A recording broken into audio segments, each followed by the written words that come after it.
نحمده ونستعينه ونستغفره ونؤمن به ونتوكل عليه ونعوذ بالله من شرور أنفسنا ومن سيئات أعمالنا من يهده الله فلا مضل له ومن يضلله فلا هادي له وأشهد أن لا إله إلا الله وأشهد أن محمدا عبده ورسوله۔ سیدہ فاطمہ الزہرا رضی اللہ تعالیٰ عنہا کی کنیزوں، میں آپ لوگوں سے کچھ عرض کرنے سے پہلے یہ ضروری سمجھتی ہوں کہ مدینہ شریف میں آرام فرمانے والے ہمارے میٹھے میٹھے آقا محمد عربی صلی اللہ تعالیٰ علیہ وسلم کی بارگاہ بے کس پناہ میں درود سلام کا نذرانہ عقیدت پیش کریں تو پڑھیے اللہم صلی علی سیدنا و مولانا محمد بارک وسلم صلاۃ و سلام علیک یا رسول اللہ صلی اللہ تعالیٰ علیہ وسلم۔ سیدہ فاطمہ کی کنیزوں، اللہ تبارک و تعالیٰ قرآن مقدس میں ارشاد فرماتا ہے یا ایہا الذین آمنوا اتقوا اللہ حق تقاتہ ولا تموتن الا وانتم مسلمون، اے ایمان والوں ڈرو اللہ سے جیسا کہ اس سے ڈرنے کا حق ہے، ولا تموتن الا وانتم مسلمون، اور تم نہ مرو مگر اس حال میں کہ تم مومن رہو، تم مسلمان رہو۔ دنیا میں خوش نصیب انسان وہ ہے جو مرتے وقت حالت اسلام میں ہو۔ دنیا میں خوش نصیب شخص وہ ہے جس کی زبان پر مرتے وقت لا الہ الا اللہ محمد رسول اللہ کا کلمہ ہو۔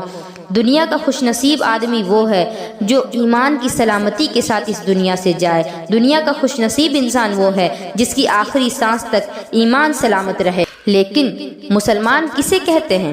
کیا لمبی داڑھی رکھنے والے کا نام مسلمان ہے؟ کیا سر پر دوپٹہ رکھنے والی عورت کا نام مسلمان ہے؟ یوں تو بہت سے سادھو اور جوگی داڑھی رکھ لیتے ہیں۔ کیا گوشت کھانے کا نام مسلمان ہے؟ یوں تو بہت سی قومیں گوشت کھاتی نظر آتی ہیں۔ کیا کرتا اور پاجامہ پہن لینے کا نام مسلمان ہے؟ یوں تو لیڈر اور نیتا بھی کرتا پاجامہ پہن لیتے ہیں۔ کیا ٹوپی اور پگڑی اور دوپٹے رکھنے کا نام مسلمان ہے؟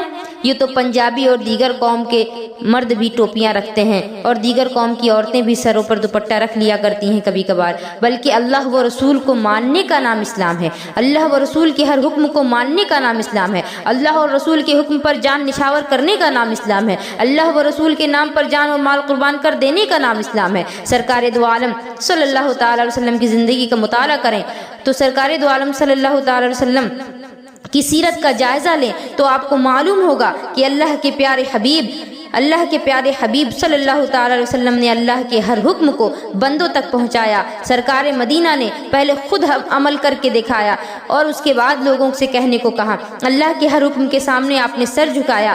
آپ قانون ساز تھے، سب سے پہلے آپ ہر قانون پر عمل کرتے اور اس کے بعد لوگوں کو بتاتے، اور آپ عمل کر کے بتایا تاکہ لوگوں کو اعتراض بھی باقی نہ رہے۔ اس دور میں لوگ قانون تو بناتے ہیں لیکن خود اس پر عمل نہیں کرتے، اس لیے آسان ہو گیا۔ سیدہ فاطمہ کی کنیزوں، آپ دنیا کا جائزہ لیں، دنیا کے قانون کو بغور دیکھیں تو معلوم ہوگا کہ سخت سے سخت قانون بنانے کے باوجود برائیاں بڑھتی جا رہی ہیں۔ ہزاروں قانون نافذ کرنے کے باوجود جرائم بڑھتے جا رہے ہیں۔ کیا وجہ ہے کہ برائیوں کا سد باب نہیں ہو رہا؟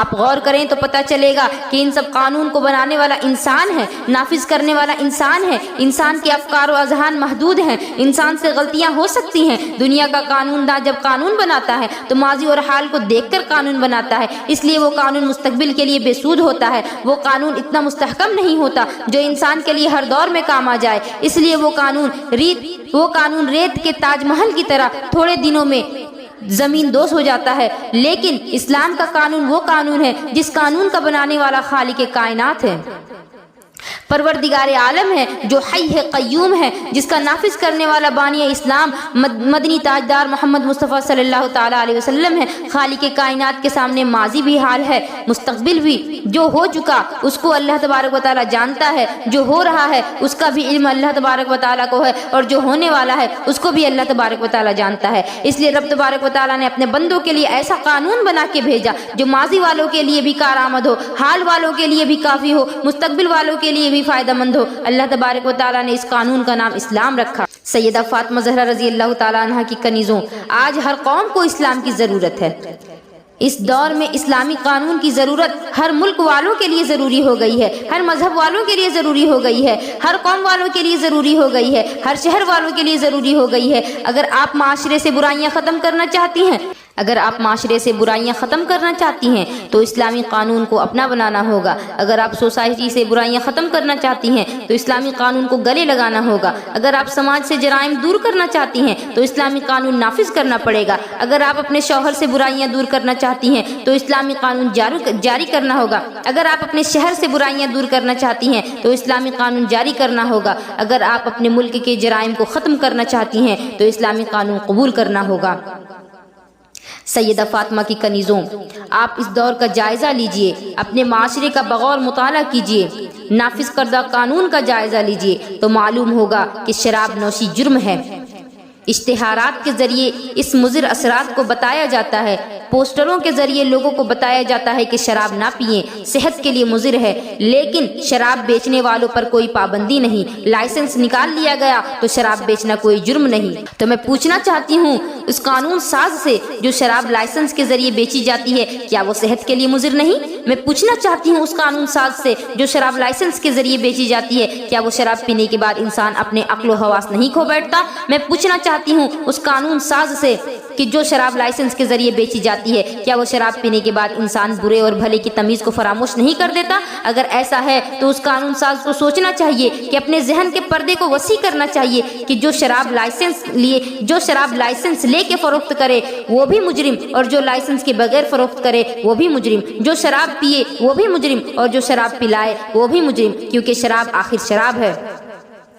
اگر آپ سچے دل سے معاشرے سے شراب نوشی ختم کرنا چاہتے ہیں تو اسلامی قانون کو اپنے لیے اسلامی قانون اپنانا ہوگا۔ شراب نوشی خود بخود ختم ہو جائے گی۔ قرآن مقدس یوں ارشاد فرماتا ہے، یسألونک عن الخمر والمیسر قل فیہما اثم کبیر۔ اے محبوب صلی اللہ تعالیٰ علیہ وسلم، آپ سے لوگ جوا اور شراب نوشی کے بارے میں پوچھتے ہیں، آپ کہہ دیجئے کہ یہ دونوں حرام ہیں اور بہت بڑے جرم ہیں۔ آپ فرما دیجئے کہ یہ دونوں بہت بڑے جرم ہیں۔ اسلامی قانون کے مطابق شراب بنانا جرم، شراب بیچنا جرم، شراب کو ہاتھ لگانا جرم، شراب پینا جرم، شراب پلانا جرم، چھپ کے پئیں تو بھی جرم، دکھا کے پئیں تو بھی جرم۔ اگر معاشرے سے برائی کو دور کرنا چاہتی ہیں تو اسلامی قانون کو نافذ کرنا ہوگا۔ یہی قانون قانون الہی ہے جو ہر دور میں کارآمد ثابت ہوگا۔ سیدہ فاطمہ کی کنیزوں، دنیا میں جتنے بھی مذاہب ہیں سب سے عمدہ مذہب اسلام ہے۔ اسلام حسن سلوک میں سب سے آگے ہے، اسلام کردار و گفتار میں سب سے آگے ہے، اسلام طہارت و پاکیزگی میں سب سے آگے ہے، اسلام بے باکی و حق گوئی میں سب سے آگے ہے، اسلام تمام مذاہب پر حاوی ہے۔ تاریخ کا مطالعہ کیجئے تو معلوم ہوگا کہ کوئی مذہب ایسا نہیں جو انسان کی زندگی کے ہر گوشے میں رہنمائی کرتا ہو، لیکن صرف اسلام ہی ہے جو انسان کے ہر گوشے میں رہنمائی کرتا ہوا نظر آتا ہے۔ صرف مذہب اسلام ہے جو انسانی زندگی کی ہر جگہ رہنمائی کرتا ہوا ثابت ہو رہا ہے۔ بانی اسلام محمد عربی صلی اللہ تعالی علیہ وسلم کی زندگی ہمارے لیے مشعل راہ ہے۔ سرکار مدینہ صلی اللہ تعالی علیہ وسلم کی زندگی ہماری جلوت میں رہنمائی کرتی ہے، ہماری خلوت میں رہنمائی کرتی ہے، ہمارے سفر میں رہنمائی کرتی ہے، ہمارے حضر میں رہنمائی کرتی ہے، رات میں رہنمائی کرتی ہے، دن میں رہنمائی کرتی ہے، صبح میں رہنمائی کرتی ہے، شام میں رہنمائی کرتی ہے، تجارت میں رہنمائی کرتی ہے، کاروبار میں رہنمائی کرتی ہے، معاملات میں رہنمائی کرتی ہے، گھریلو معاملات میں رہنمائی کرتی ہے۔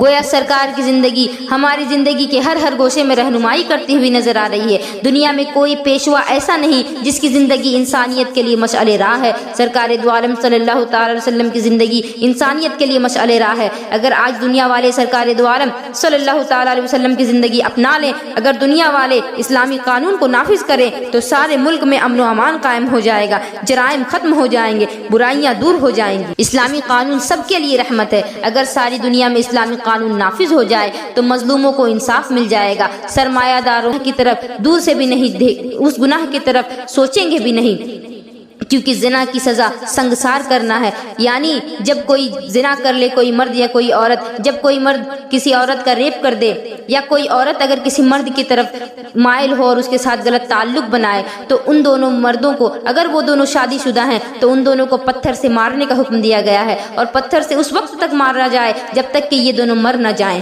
لیکن دنیاوی قانون جو ہے اس میں چند دنوں کے لیے قیدی بنا دیا جاتا ہے اور پھر اسے باعزت بری کر دیا جاتا ہے، جس کی وجہ سے یہ ایک جرم جو ہے یہ دن بدن بڑھتا چلا جا رہا ہے۔ اسلام کا چشم انصاف سے مطالعہ کیجئے تو معلوم ہوگا کہ اسلام ہر چیز کا درس دیتا ہے۔ اسلام زندگی گزارنے کا طریقہ بتاتا ہے۔ اس ترقی یافتہ دور میں لوگ